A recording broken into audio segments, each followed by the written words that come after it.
안녕하세요. 벌써 2025년 2월이 또 중순에 다가가고 있는데, 시간은 되게 빨리 가죠. 잠깐 제 근황을 얘기하자면, 저는 이 유튜브 영상도 가끔 찍고, 3월에 있을 로마 마라톤 트레이닝도 하고 있고요. 여전히 집에서 애들 키우고 있고, 제 나름대로 좀 하고 싶었던 글쓰기 같은 거, 이런 것도 하고, 바이올린 레슨도 좀 하고, 그래도 제 나름대로 좀 유익하다고 생각하는 일들을 하면서 시간을 보내고 있는데, 이렇게 좀 여러 가지 일을 하다 보니까 대단한 일을 하는 건 아니지만, 그래도 그런 작은 일들을 매일매일 하는 데 있어서 습관이라는 게 되게 중요하다는 거를 많이 느끼게 되는 것 같아요. 왜냐면 그거를 이제 꾸준히 하는 습관 없이는 유지가 되지도 않고 이렇게 만족스러운 결과도 나오지 않더라고요. 저는 항상 그 좋은 습관을 만드는데 참 관심이 많아요. 제가 옛날에 되게 습관이 안 좋았었거든요. 몸에 밴 루틴이 너무 없어서 뭔가를 해내는데 정신적으로도 그렇고 굉장히 많이 힘이 들었었어요. 근데 그 나중에 습관이나 이런 거에 관한 책을 읽고 좀 공부를 하고 듣고 이러면서 거기에 대해서 굉장히 관심이 생기고 제 삶에 적용하려고 노력을 하고 있는데, 좋은 습관이라는 거는 삶의 질을 결정하는데 핵심 요소예요. 결국에는 매일 반복하는 작은 행동들이 건강하고도 연관이 되고 자기 개인적인 성취 그리고 정신적인 평온 그런 거에 큰 영향이 있거든요. 그래서 오늘은 건강한 식습관을 만들고 싶을 때 적용할 수 있는 개념 하나를 알려드릴게요. crowding out method라는 거예요. crowding out. 그러니까 단어 자체로 얘기를 하자면 밀어내다. 새로운 것이 들어와서 자리를 차지하게 되면 그 안에 있던 것들이 설 자리를 잃어버려서 자연스럽게 사라지게 만든다. 이런 거예요. 이 치료 방법은 많은 건강 전문가들이 고객들의 식습관, 라이프 스타일을 좋은 쪽으로 개선할 때 사용하는 방법이에요. 그러니까 제거하는 거에 집중하지 않고 더하는 거에 집중하는 거. 그러니까 나쁜 거를 없애야 된다는데 너무 스트레스를 받지 않고 좀 긍정적이고 좋은 것을 습관에 더해가면서 그게 나쁜 것을 자연스럽게 대체하게 만들어가는 거. 그런 거예요. 보면 집에서 일어나는 여러 상황에도 이거를 적용할 수 있는 부분이 많거든요. 오늘 그래서 제가 몇 가지 예시를 얘기해드리고 거기에 적용할 수 있는 방법을 알려드릴게요. 그러니까 저도 이 개념 자체를 용어로 알고 있지는 않았어요. 근데 얼마 전에 팟캐스트를 들으면서 얘기를 들었는데, 그 중에서 제가 이미 하고 있던 것들도 굉장히 많은 거예요. 모르고 하는 것보다는 이론적으로 좀 이해를 하면 그거를 계속적으로 반복하고 실천하는 게 좀 수월하거든요.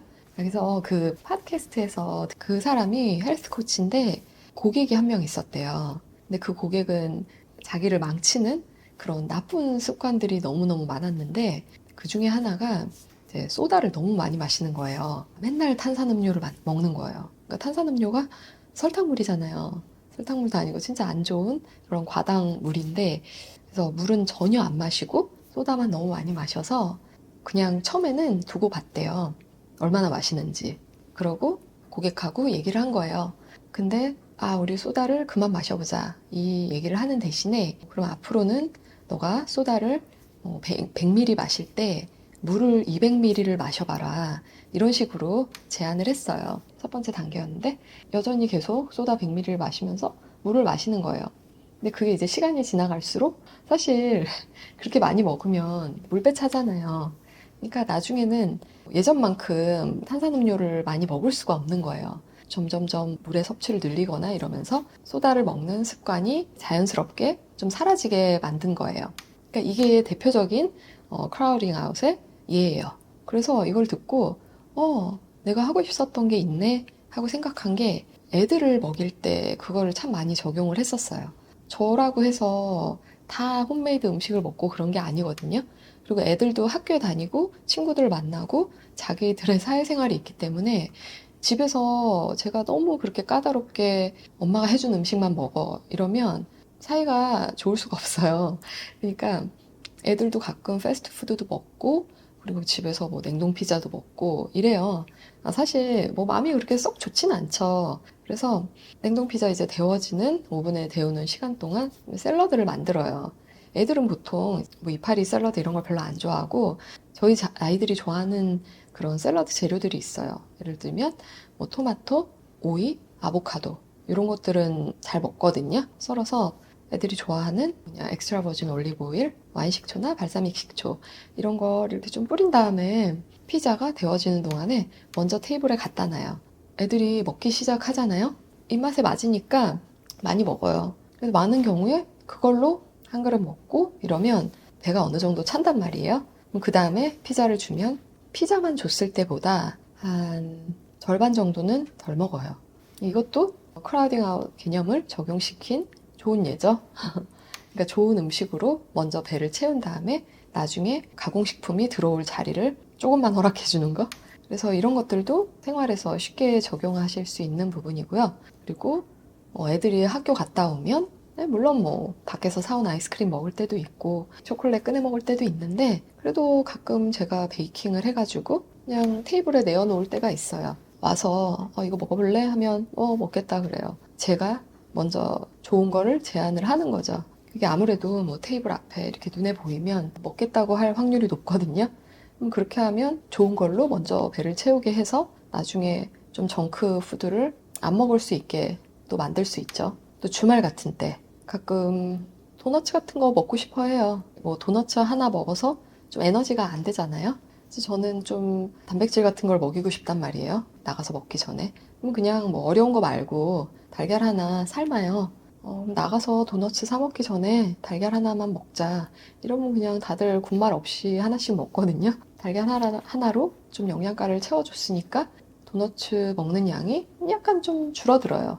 그러니까 좀 그런 식으로 아이들에게 큰 거부감을 일으키지 않고 생활 속에 적용할 수 있는 방법들이 있고요. 꼭 아이들이 아니래도 그런 거 있잖아요. 아무것도 먹을 게 없어서 뭐 가공식품밖에 없어요. 그러면 가공식품으로 먼저 배가 고프면 막 손이 가는데 좀 더 나은 그런 질의 간식을 테이블에 꺼내놓고 이러면 어른이라도 그거를 한두 개씩 집어 먹으면서 배가 먼저 차거든요. 상대적으로 정크 푸드들은 좀 덜 먹을 수 있게 되고 그리고 그런 것도 있잖아요. 뭐 우리가 고깃집에 가서 먼저 채소나 고기로 배를 채우는 거예요. 하면 나중에 아무래도 밥을 덜 먹게 되니까. 그리고 이거는 뭐 먹는 건 아닌데 애들이 요즘에 미디어 활용 많이 하잖아요. 그러니까 스마트폰 보고 게임하고 이런 게 마음에 안 들어요. 근데 그거를 집에서 너 그거 나쁘니까 하지 마 이렇게 하면 안 좋잖아요. 서로 싸울 수도 있고. 그러니까 그렇게 말하는 대신에 운동을 보내는 거예요. 저녁 운동 클래스를 보내든가. 이렇게 하면 뭐 상대적으로 미디어에 노출되는 시간이 줄어들 수도 있죠. 그러니까 어른들도 마찬가지예요. 뭐 TV 보는 시간이 너무 많다. 저녁에 나가서 산책하는 시간을 좀 늘리는 거예요. 그러면 뭐 건강에도 도움이 되고 TV 보는 시간도 줄어들고 뭐 이러니까 약간 일석이조 같은 느낌? 정말 삶의 이 여러 가지 방면으로 크라우딩 아웃 메소드를 적용을 해볼 수 있어요. 저는 그렇게 늘 생각을 해요. 모르고 할 때보다 또 하나 이해를 하고 하면 내가 잘하고 있구나. 좋은 습관은 계속 유지를 할 수도 있고 좀 더 발전시켜 볼 수도 있고 그런 거니까 오늘 그래서 이 개념을 좀 알려드린 거예요. 생활의 작은 부분에 좀 적용해 보시고요. 또 이런 작은 좋은 팁 있으면 알려드리도록 할게요. 그럼 저는 다음 영상에서 뵐게요.